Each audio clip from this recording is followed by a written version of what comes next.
On March 11, 2020, the World Health Organization made an announcement. In the past 2 weeks, the number of cases of COVID-19 outside China has increased 13-fold. COVID-19 can be characterized as a pandemic.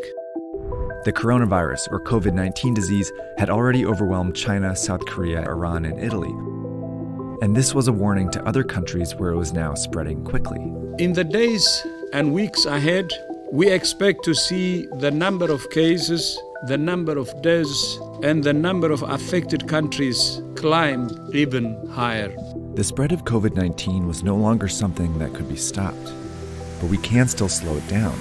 We just have to act right now.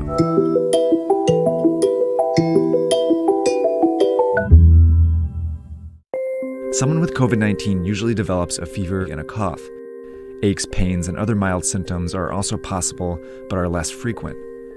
But the severity of those symptoms varies, and for some people who get the virus, you might never show symptoms at all. Based on the data from China, the vast majority of cases are not life-threatening. In 80% of cases, people experience only mild disease, but in 20% of cases, the disease can manifest in a more serious way. It can develop into quite a severe pneumonia where people need to be hospitalized and put on ventilators. Overall, it seems like about 1% to 2% of known cases lead to death, but that rate is much lower for young people and much higher for the elderly. And it also seems that people with unmanaged underlying chronic diseases, they also have a tougher time overcoming the virus. The virus also seems to be very contagious, more contagious than the flu. All you need to do to spread COVID-19 is cough or sneeze on someone else, touch a surface where the virus still lives, and then put your hand in your mouth or your eyes or your nose.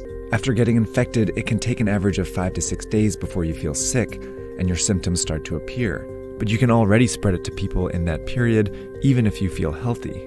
Just as people realize they're sick, they seem to be at the most risk of passing it along to others.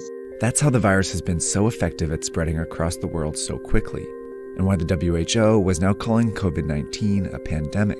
But what they said next was just as important. We cannot say this loudly enough. All countries can still change the course of this pandemic. And that depends on something each of us needs to do as individuals. So diseases become really dangerous when everyone gets sick at once and the health system becomes overwhelmed. In any hospital, the capacity to treat patients is limited by how many beds they have.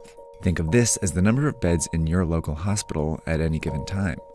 A couple are already filled by patients receiving treatment for things like a car accident injury or a stroke. And this dot represents one person who's healthy and decides to go out like usual.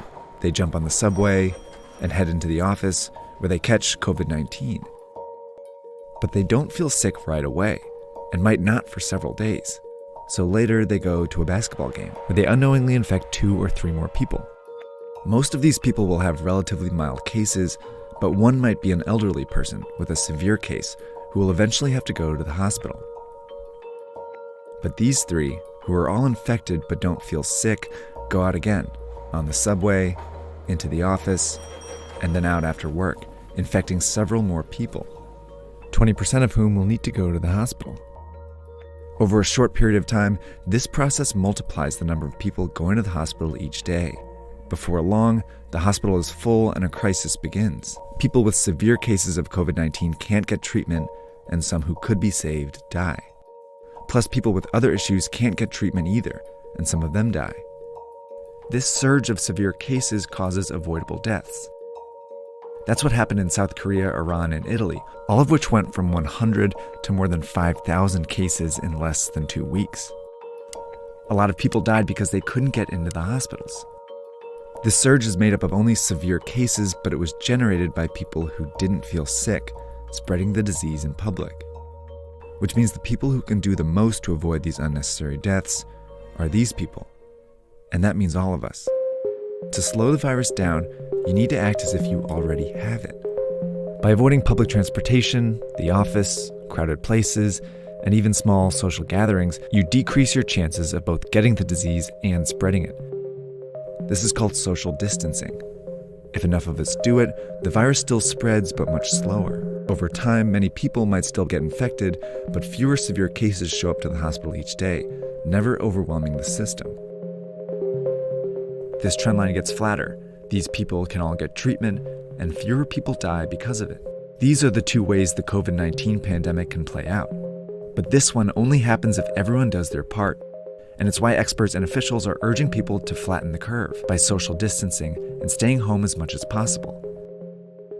It's also why in the US, many companies are helping by requiring employees to work from home, and major sports leagues have canceled their games for the time being. It may seem drastic, but it's worked before.